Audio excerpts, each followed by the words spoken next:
I started Raised by Wolves because John kept telling me I should watch it, so I finally started watching it, and that is I was telling Mike, it's very like classic, I would say kind of classic noir sci-fi type.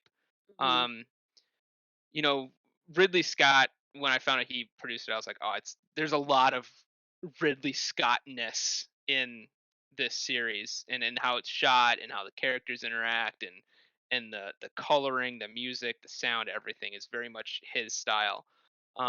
Story wise, it feels like it's got a lot of those fundamental sci-fi aesthetics to it, which I really like. It's not like the new age sci-fi. It's a little bit, it's got a little bit of that classic in there. I like that.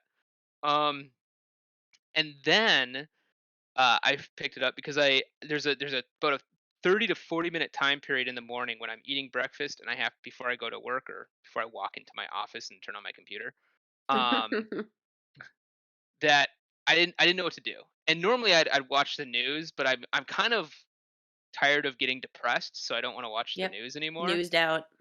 Yep, so I'm a little newsed out. So I was flipping through HBO Max and I found they had the original Batman the animated series, like the 20 They minute do. from like 1992, and I was like, Yep. "No way!" So I started watching. So now it's like every morning I have my bowl of Cheerios, maybe some eggs and toast, and I'm watching Batman the animated series for 20 Nice. minutes. Nice. That's a good way to start the morning. Yeah, yeah.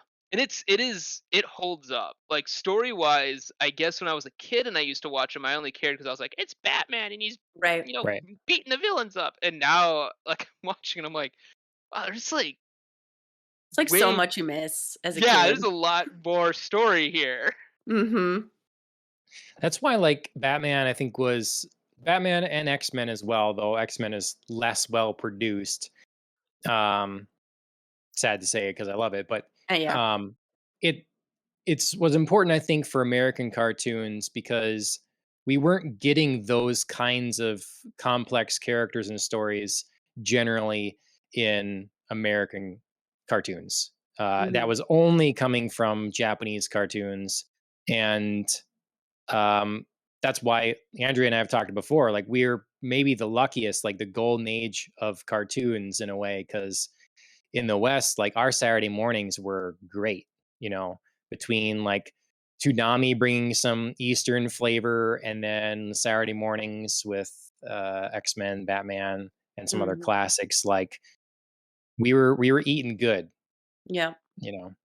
It was like a thing, Saturday morning cartoons. They were worth getting up for and, like, working to have that TV time set aside. You know what I Hmm. mean? Like, I guess in my house, like, if I wanted to watch that much of a block of TV, like, I had to have, like, a certain amount of homework done and a certain amount of chores done, and then I could just, like, set that whole morning aside, and it was worth it to me because it was so Yep. good. You could not miss Saturday morning cartoons. Oh no. Yep. I mean that was back when that's when I learned about Eastern and Pacific time zones because Mhm. I didn't know what time zone I was in Yep. at all. So I would like Yep. get on at 4 Eastern and I'd be like, "Oh, it's 4 o'clock now." That's like it has to come on now. So I'd miss shows that time. Yep. Um, Yeah. but you're right. I mean, it was like that was at like 8 in the morning till like 11 was Mhm. just amazing every Just Saturday golden morning. hours. Yep, absolutely. Yeah, I Yep. remember that's also how I learned about time zones because that was the age of if you missed it, like, you were Yeah. screwed. Like, there was no, like, rewatch. There was no, like, oh, you could just Yep. pause the TV and wait. You Yep. missed it, and it was gone forever. I had to go And pick up that little book. these are the shows now that we're continuing week to Mhm. week, as opposed to what American cartoons would be traditionally. Is you'd have your 20 minutes of Right. slapstick, and then it would be a whole new different 20 minutes of slapstick next week, Right. completely unrelated. Right. So You Yeah, wanted to see they that so soap opera like occasionally. story that kept going, and Yeah, I was gonna say they so occasionally had like one-off episodic, you could miss it yeah, and technically be fine. Missed it. It was crucial, and you came back next week, and you were just like, oh, like you yep, hoped you could pick it up. yep. Well, Tony, well, your previous topic, shameless plug. We have a companion series talking all about Raised by Wolves. So We as you do. go through it, you can watch it along and see what we think, and then leave comments to let us know where we're wrong or what we missed. Oh, So okay. I'll have that's to go deep. See if your sci-fi archives go as far back as mine do. oh yeah. Well, okay. Let's see. We Lay it do on we us. do get into some pretty good discussions. And we do of course have Shane on for a couple of discussions. I think we had Shane on once for season 1 and once for season 2. And then Emily once, Yep. and wanted to have Mike on it for that sometime, but he was always way behind Yep. Yep. because the show's so philosophical, and it's always fun.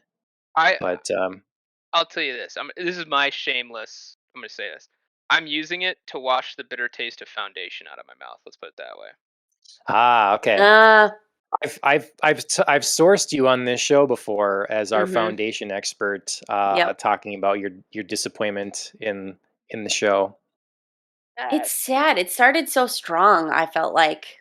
There Yeah, were it so many really good did. there were so many good things happening and good people and good characters, and then I don't know how exactly it all fell apart. It yeah. I I mean, mean, I don't want to deviate so far, but yeah, Well, it for sure. what Yeah, I'd I don't said want to. I don't like before, drag us into. like how far do you want to go, Andrea, Yeah, with no this? what I apologies. I'm summed queen up of just like let me just like take us right over here. what I had summed up from your thoughts, Tony, is it seemed like it's just a show that probably should have never been adapted. It was adapted because it would draw some names, the authors, highly renowned name, the name of the book, and so they figure they make it and they draw in an audience this way. But it's not really a story that's well suited to being adapted to some other form of media. It Because I it remember isn't. talking to you, and you're No. like, how are they going to do this? How are they going Mhm. to tell this story? It doesn't seem possible. And then you watch, and you're like, yeah, it's not possible. Yeah. Or And it didn't. what a lot of people don't know is that that's not their first shot at trying to do that either. I Yeah. mean, it's been decades. Like there's multiple times over the last 30 years or more that they've tried to get this sci-fi series to be made into a movie, right? And um for the longest time, the Asimov didn't even want it to be made into a show because Mhm. Sure, it's yeah. just it's so like if you it is like 90% of the book is just dialogue, just Mhm. people talking.